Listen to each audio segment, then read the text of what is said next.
De que el sistema educacional chileno es altamente segregado y desigual es una conclusión que hoy prácticamente nadie discute, como tampoco que las pruebas estandarizadas son un reflejo de esa inequidad. Por lo tanto, nadie debiera extrañarse que la brecha entre los establecimientos municipales y particulares haya nuevamente aumentado en esta PSU del año. La diferencia es 4 puntos superior al proceso de admisión 2011. Muchos expertos sostienen entonces que atribuirle al instrumento toda la responsabilidad es poner el foco en el lugar equivocado. Si bien hay varias ideas que rondan para modificar la PSU, debieran existir también otros mecanismos de ingreso que ponderaran cuestiones que no necesariamente se miden en un examen. La discusión está de vuelta y ahora, al parecer, para quedarse. El Consejo de Rectores tiene previsto incluir en el futuro un test de ensayo escrito en lenguaje. Se habla de cambiar sustancialmente la prueba de ciencias, de incorporar el ranking del alumno en su curso como factores adicionales. De eso queremos hablar con Jorge Mansi, psicólogo y experto en educación y uno de quienes ha trabajado por años en el diseño de este examen de selección universitario. Jorge, muchas gracias por estar con nosotros nuevamente. Muy buenas tardes, Ramón. Bueno, es la discusión de todos los años, pero quizá por el contexto que se da de los cuestionamientos al sistema educacional en general, este año como que se le coloca un mayor acento. Partamos por algunas de las cosas que tenemos a la luz de los datos que por lo menos tenemos ahora, que es el descenso de la cantidad de puntajes nacionales. ¿Cuál es la explicación que tiene usted al respecto? El descenso se produjo en particular en una prueba, porque en otras pruebas hubo estabilidad. En lenguaje, por ejemplo, o en ciencia, hubo un número equivalente a puntajes nacionales al año pasado. En el caso de matemáticas, se tomó una medida para igualar el número de preguntas de matemáticas o acercarlo al de las otras pruebas. Tenía menos preguntas, tenía 70, y se incluyeron 5 preguntas a llegar a 75, con la idea justamente de producir mayor diferenciación de puntajes, especialmente en la zona superior. Y eso se logró, y porque se produjo una mayor diferenciación de puntajes entre los que antiguamente obtenían puntajes nacionales, este año tenemos menos que el año pasado. De hecho, un tercio de los puntajes nacionales. El año pasado 450, este año 150 en números redondos. ¿Y cuál era el fundamento de colocarles más preguntas? Porque se ha hablado de que la prueba ha sido más difícil este año. Sí. ¿Es el término correcto utilizar ese concepto? No, es incorrecto precisamente porque la dificultad es un aspecto que se monitorea todos los años, se mira el porcentaje de preguntas que fue contestada correctamente, que es una forma de entender cuán difícil fue la prueba. El año pasado ese porcentaje era 32%, con 70 preguntas. Este año es 32%, con 75 preguntas. O sea, la dificultad permaneció inalterada. Lo único que ocurrió es que hubo mayor diferenciación de puntajes en la zona superior y como consecuencia de eso, hubo menos puntajes nacionales. No hay nada más que preocuparse. No nos olvidemos que los puntajes nacionales son una fracción minúscula de los que son examinados. 150 sobre 250.000, estamos hablando de menos que un 1 por 1000 del conjunto de los que son examinados. Por eso que los datos generales son los que hay que revisar con mayor atención, porque ahí uno puede ir sacando conclusiones. Lo que decía yo en la presentación, no es de extrañarse, hemos hablado varias veces este tema, Jorge, y usted de lo que señala que colocar esa preocupación o esa crítica específicamente sobre el sistema de medición, en particular sobre el instrumento, no es como lo adecuado o lo central de la discusión, porque hay muchos otros factores, y las pruebas efectivamente lo que hacen es reflejar un poco eso, esa inequidad y esa desigualdad que hay. Claro, hay que decir que si la prueba está bien construida, lo que tiene que hacer es reflejar adecuadamente una cierta realidad. En este caso, el nivel de logro educacional que tienen los estudiantes. Y en Chile, todas las pruebas que conocemos, la PSU, pero también el CIMSE y también las pruebas internacionales nos muestran exactamente lo mismo. Grandes diferencias entre los jóvenes que asisten a establecimientos particulares y los que asisten a establecimientos municipales. Pero detrás de esa diferencia, no hay que olvidar, está la composición socioeconómica, porque Chile tiene un sistema educacional segregado, hay que decirlo siempre, donde los que van a un tipo de establecimiento y a otro son de distinto origen social. Mientras eso no cambie, mientras eso no se corrija, vamos a seguir teniendo grandes diferencias. La apuesta más importante es que mejore la calidad de la educación preescolar y escolar para que gradualmente vayamos atenuando esas brechas. Pero como esas brechas van a estar con nosotros por muchos años, hay que ser claros, cambiando la prueba no vamos a cambiar las brechas. Lo que tenemos que hacer es tomar medidas compensatorias de corto plazo para poder acelerar el acceso de aquellos que tienen menos oportunidades hoy día de rendir bien en estas pruebas. Y eso ya no es un problema de las pruebas entonces, sino que del sistema de admisión. Y se ha planteado en particular una medida que hoy día recordó el rector de la Universidad de Santiago, el rector Solesi, que dijo el ranking que cada estudiante obtiene en su establecimiento, o sea, su posición relativa entre sus compañeros al interior del establecimiento educacional. Si se incorpora, evidentemente es un factor pro equidad, porque por definición todos los muchachos todos los establecimientos tienen el mismo ranking promedio en el país. Entremos luego en detalles sobre eso, pero me quedo un poco también en el instrumento para despejar ciertas dudas. El otro día estuvimos hablando aquí con el hoy ministro Harald Bella. Él ha escrito hartas materias sobre esta situación educacional, es un experto en el tema. Así es. Y le preguntaba yo sobre la PSU y si iban a venir cambios antes de que se rindiera la prueba. Y él señalaba que bueno, que para eso se estaba estudiando, que había una auditoría internacional y todo eso lo recordaba. Pero respecto del cambio de pasar de la PAA a la PSU en el año 2003, él tenía algunos de sus reparos. Escuchemos por favor un pedacito de esa entrevista para seguir conversando al respecto. El ministro Harald Bella el otro día entrevistado aquí en CNN Chile. Personalmente, en su momento, cuando se cambió la PA por la PSU, ¿no es cierto?, la prueba de aptitud académica, pensé que iba a haber un retroceso en equidad. Yo creo que el tiempo me ha dado la razón. Esta prueba es un poco más equitativa que la prueba de aptitud académica, inequitativa que la prueba de aptitud académica, ¿no es cierto? Y por lo tanto nosotros tenemos que buscar, y en eso estamos enfocados, instrumentos que permitan un poco darle aire al acceso a la educación superior. No tenemos claro si la mejor forma es reformando esta prueba o abriendo otras vías de acceso. Podrían ser las dos cosas, pero aquí hay como una visión crítica de fondo respecto del cambio. ¿Es verdad? ¿Usted comparte esa situación? ¿Era más equitativa la PAA que la PSU? Mire, es una pregunta que hay que responder con evidencia técnica, y en esa materia es muy complicado mirar los números que todos los años se reportan, porque mientras estamos comparando las brechas, las distancias, estamos simultáneamente constatando grandes diferencias en la composición de quienes rinden la prueba. Y doy un dato muy importante para mirar eso.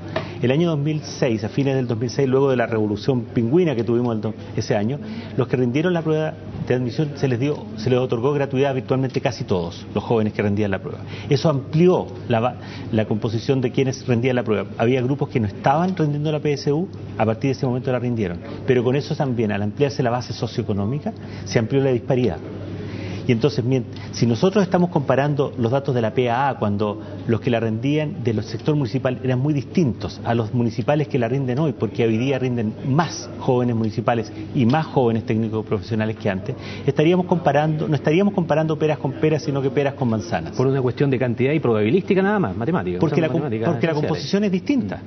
Un dato, la proporción de jóvenes con padres con enseñanza más que con enseñanza superior, que rendía la PAA o las primeras PSU, era mayor en el sector municipal que la proporción que hoy día ocurre. No es porque en promedio la escolaridad de los padres, de los jóvenes, haya ido decreciendo, simplemente es porque la composición socioeconómica del sector municipal se ha ido gradualmente empobreciendo. Y eso sabemos, está achicándose y se está quedando restringido socioeconómicamente más en los sectores más pobres. Dicho eso, a lo mejor usted también ha escuchado más de alguna ocasión la crítica referente a los contenidos, es decir, tener unos contenidos es inequitativo porque algunos colegios y los particulares subvencionados, pero los particulares en especial, pasan más las materias que aquellos colegios municipales. Por lo tanto, medir criterios únicamente cognitivos en cuanto a materias tratadas es inequitativo y lo refleja después la prueba, la PSU. Ya.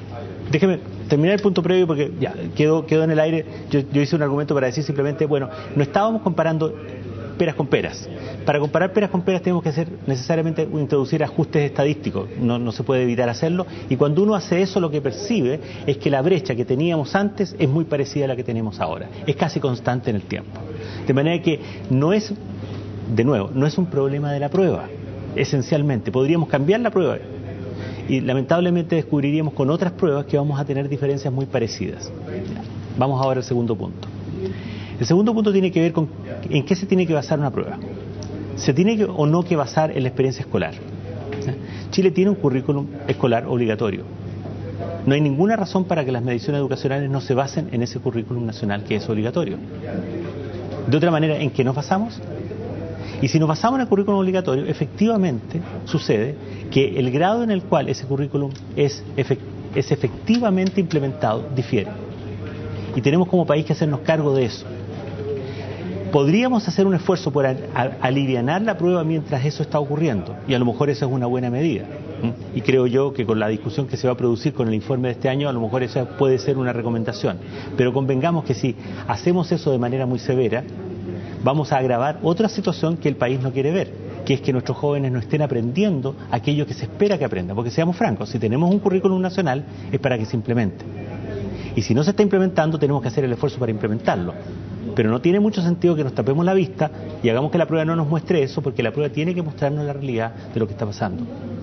Ahora, hay otros sistemas que aquí están asociados y que son sumamente complejos, tal vez incluso de explicar un poco. Pero, por ejemplo, algunos ponen el acento también en que provoca una distorsión en cuanto a las ponderaciones que hoy día se entregan también. Bajando la cantidad de lo que significan las notas de enseñanza media, por ejemplo, y subiendo otros criterios de la prueba propiamente tal, producto de, por ejemplo, el aporte fiscal indirecto. Al colocar el aporte fiscal indirecto que se da a los puntajes, a los 27.500 mejores puntajes, algunos señalan que efectivamente al bajar lo que han hecho las universidades ha sido aumentar las ponderaciones de la PSU, bajando las notas de la enseñanza media, buscando esos mejores puntajes, que al final es como un círculo que se cae en un círculo vicioso. ¿Usted cree que eso también aporta un poco a la situación? A ver, evidentemente el AFI, el aporte fiscal indirecto, es un factor que introduce una cierta presión sobre cómo se ponderan las pruebas. Hay una regla en el sistema que dice que las notas de enseñanza media no pueden ser ponderadas menos que el 20% y cada prueba no puede ser ponderada menos que el 10%. En la práctica, las notas se ponderan un poco por encima del 25% en promedio. O sea, no es cierto que las universidades elijan el mínimo para las notas y le ponderan cerca del 25% y por tanto cerca del 75% es el resto que son las pruebas. La corrección del AFI, que es una cuestión que debiera ser abordada en su propio mérito, debiera tener como una perspectiva que está introduciendo una cierta presión y una cierta distorsión sobre el sistema de admisión. Pero eso tiene que ver con un mecanismo de financiamiento. Y yo creo que lo que lamentablemente ha pasado en Chile es que hemos tendido a concentrar toda la atención en las pruebas, en circunstancias de lo que debiéramos estar hablando es del sistema de admisión, donde las pruebas son un componente y todas las presiones externas son también parte de ese sistema y tenemos que revisarlo de manera integral. Lamentablemente la discusión es en lo que vemos, que son las pruebas, y no es en lo que no vemos, que es el sistema de admisión. Ahora ya, introduciendo entonces eventualmente cambios a cualquier instrumento, pero adicionalmente estos otros elementos, no necesariamente de las pruebas, que es, por ejemplo, lo que ya ha adelantado usted, lo del ranking. Sí. ¿Cuánto le parece importante hacerlo y en qué ponderación? Porque también surgen ciertas dudas. Si las notas que tiene un alumno reflejan efectivamente lo que ha aprendido o si hay alguna diferencia muy notoria. Me explico mejor, que el 6,8% de un alumno en la comuna X de un colegio municipal sea lo mismo que el 6,8% en un colegio particular del sector oriente de Santiago. Las notas, como todos sabemos, se colocan en función de estándares que son locales. Eso es una realidad. Así como los alumnos aprenden que hay profesores que son más severos y otros que son menos severos, hay establecimientos que tienen tradición de ser más severos y otros que tienen tradición de ser menos severos. Como consecuencia de eso, efectivamente sucede, y no es entre particulares y municipales, sino que al interior de los particulares, al interior de los municipales, hay grandes diferencias en los estándares para colocar la calificación. Una forma de mirarlo es simple.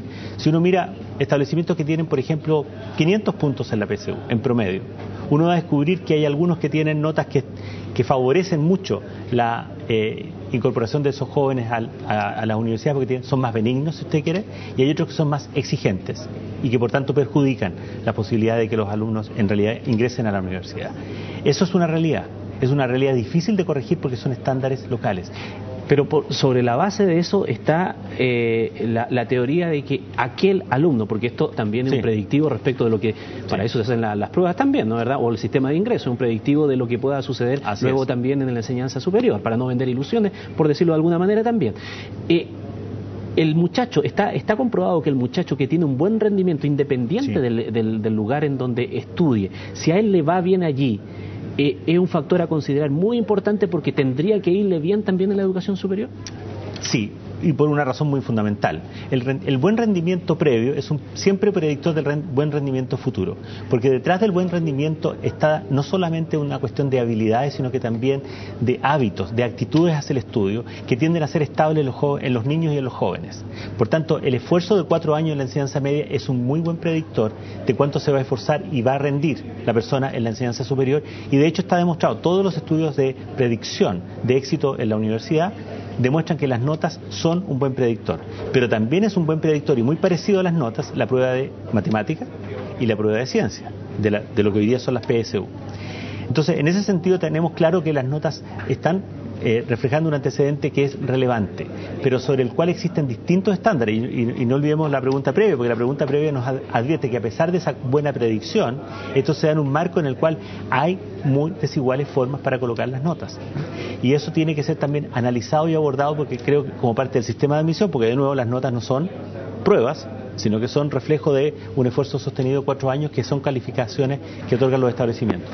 Jorge, se me acaba el tiempo, podríamos seguir mucho más porque este es un tema muy interesante, pero una última consulta que está relacionada con la contingencia. ¿Usted cree, con los datos que se tienen a la mano, que efectivamente las movilizaciones afectaron también, más allá de lo técnico, en relación a que una prueba en específico que tuvo más preguntas y a lo mejor hizo allí una diferencia con el año pasado, pero la movilización pudo haber influido también en la baja de los puntajes? A ver, yo creo que influyó seguramente en un aspecto que es el más llamativo de este año, que es bajó el número de inscritos respecto de todos los años previos. Veníamos observando un crecimiento en los inscritos. Este año bajó el número de inscritos, pero además bajó la tasa de asistencia y bajó especialmente en los municipales. Entonces tenemos ahí, era 13% el año pasado, la tasa de asistencia este año la inasistencia fue el 13%, este año fue un 15%. Mayor en los municipales, donde estuvo en el orden del 20% la inasistencia respecto de los inscritos, cercano al 6% en los particulares pagados, para poner el ejemplo contrastado. En los rendimientos de los que se presentaron a rendir la prueba, las diferencias no fueron muy distintas del año pasado. De hecho, las brechas calculadas con los datos de este año son muy parecidas a la brecha del año pasado, casi idénticas en matemática, levemente mayores este año en lenguaje. De manera que no fue tanto una cuestión de rendimiento, sino que tal vez en el grado de preparación que pudieron haberse tenido los muchachos que estaban en cuarto medio, y algunos de ellos decidieron no presentarse, por ejemplo. Allí puede haber estado reflejado el hecho, pero no tenemos hoy día la evidencia segura de eso, hay que estudiarlo con posterioridad. Con todos los datos sobre la mesa, no solamente los que han salido hasta este instante. Jorge, muchas gracias nuevamente por su disponibilidad para conversar con nosotros. Muchas gracias, Ramón.